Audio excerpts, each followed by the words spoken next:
أعوذ بالله من الشيطان الرجيم. Aku berlindung kepada Allah dari godaan syaitan yang terkutuk. They will always go back to the original Arabic text. And because you have the original Arabic text, Exactly. you can translate it based on the intent. Exactly. As opposed to Exactly, and you never lose the meaning because you can always go back to the original, right? So there's no versions, no additions, no subtractions. You can find translations of the meanings in every language, but you can always go back to the original Arabic and you'll have one set that everybody around the world follows. Yeah. Now, somebody may try to corrupt the meaning in their own mind, right? For example, somebody may take a verse out of context and use it for evil, right? And that happens. We can't stop people from misunderstanding something. But the original message is never lost. And that's important because today when you talk to different Christian denominations, the essence of Christianity is debated. Meaning, you will go to a Catholic and they will say Mary is holy in and of herself, you can pray to her. You'll go to a Protestant and they'll tell you no, she in herself is not holy, you cannot pray to her, that's idol worship and this, right? Catholics will come and say you can worship and pray to saints. And then Protestants with Martin Luther and his ideas of Reformation will say, no, you can't. See, the original message is not preserved because of the changes and additions out of the Bible. But in the Quran, the actual essence is always preserved. If somebody misunderstands it or for political causes uses it in a wrong context, that could happen.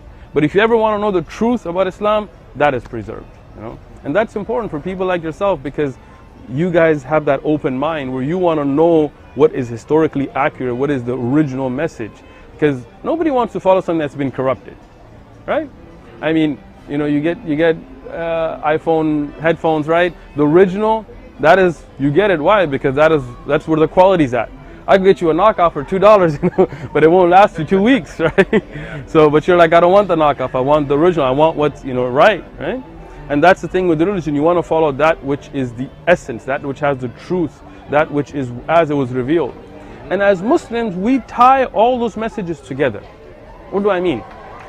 If you go to a person of the Judaic faith and you ask them about Jesus, they will say, you know, I mean, they will use very disrespectful words. I won't use them here, but they will say he was born of illegitimate means. He was not born without a father. He was not a prophet. He was not a holy man. He was a heretic who went out of the faith of Judaic faith, and he you know, all kinds of very negative things. And the same thing you may hear about the Prophet Muhammad or about other prophets in the past. We as Muslims are the only ones that show the unity of that message. Because if you look at the Bible, you will find a lot of the same teachings in the Old Testament, in the New Testament, and the Quran. Like don't steal, don't worship idols, don't kill people. You know, you'll find a common message, right? But how do you tie that together? Muslims are the only ones that have the answer to that. As Muslims, we say, look, the same creator, the same Allah, the same God, the same one deity sent Abraham, sent Moses, sent Jesus, sent Muhammad, peace be upon all of them. That's why we love and respect all of them. You'll see people try to disrespect the Prophet Muhammad and make drawings or whatever, you know, something. But you will never see a Muslim disrespect Jesus. Why? Because we love Jesus. We believe in him as equally as we believe in Abraham and Moses and Muhammad, peace be upon them. If a Muslim doesn't believe in Jesus, he's not a Muslim. Exactly. So that's why you see this respect and this idea how you tie all the faiths together. Right? And that's an answer you can't get in other religions. You can say, well, how come the Quran has this beautiful message and has so many similarities? And they'll say, no, it was just made up. Well, how could it be? I mean, just think, you know, you're logical guys, right? What do you guys study? Do you go to school? Do you work? What do you do? Yeah. All of that and none of that? All right, yeah. Good. But, you know. Studying linguistics. Linguistics, excellent. So now think about this, right? The Prophet Muhammad, peace be upon him, was a man who couldn't read or write. Historically, right? He couldn't read or write. All of Arabic grammar, the final decision, what we call nahu and sarf, is made by the Quran. Even if you go to a non-Muslim Arabic professor, he will refer to the Quran for Arabic grammar. Okay, right? Yeah. So how can a man who doesn't know how to read or write produce something that is the essence of an entire language? Not just that. Think it through. Take the Quran, take this book with you. You know, you will see. There you go. Scientific facts in the Quran that could not have possibly been known at the time of the Prophet Muhammad, right? How a child develops in the womb of the mother, how there are waves under waves in the ocean, how sweet water and salt water touch but don't mix. How can a man in a desert, who's in Arabia, he's not in the Roman or Greek Empire where they have a lot of scientific research and philosophy, who's never been to where sweet and salt water mix, who's never been under the ocean, who's never had the technology or the ability to study how a child develops, how can he bring that forth, right? I mean, logically it's impossible, right? And not just once. I mean, anybody can guess at one thing, right? Okay, you make a guess, you're like, okay, how does this happen? You're like, this way, and you're like, you got a 50% chance, right? But in the Quran, as there's a professor, his name is Dr. Berpikiran, he was French atheist, began a research to disprove religion, right? So he took the Bible, he took modern science, he destroyed it, he showed it, he presented it, everybody standing ovation, everything like that. So he said, I'm on a roll, I'm going to do the Quran next.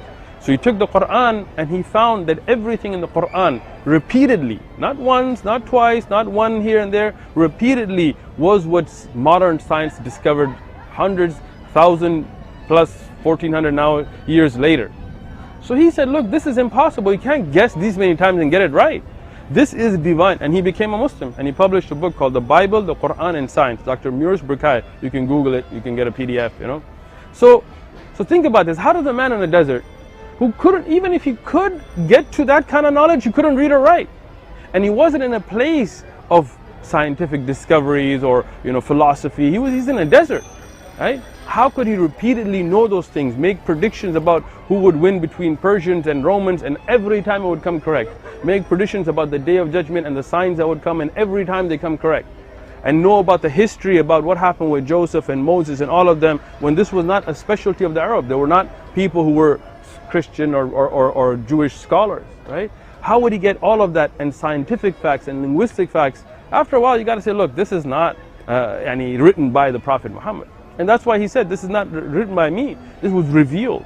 It is of divine origin, and there are repeated miracles to let you know. And it's such a miracle that you can hold it in your hand. Like Jesus, okay, he walked on water. We believe in it too, but none of us can see that today. So it's a miracle for the people of his time, right? Today, an atheist could come forward and say, I don't believe in it, right? How do you prove it? You got a video, right? YouTube, right? But the Quran is such a miracle that till the Day of Judgment, you can have it in your hand, you can read it, you can verify it against what we have discovered as facts and science, not theories, but facts, and you can see the truth of it. So, if you guys have any questions or any objections, we're here to discuss. If not, read up, and if you agree with it, I think you should take that step and declare your Islam. If not, take your time, read it, and you will see it will seep in your heart. Yeah, I look forward to All right, learning a lot. excellent. Well, it's great talking to you guys. And if you have any more questions, we're here. Come on by. Have a good Thank day, you. guys. Have a good one.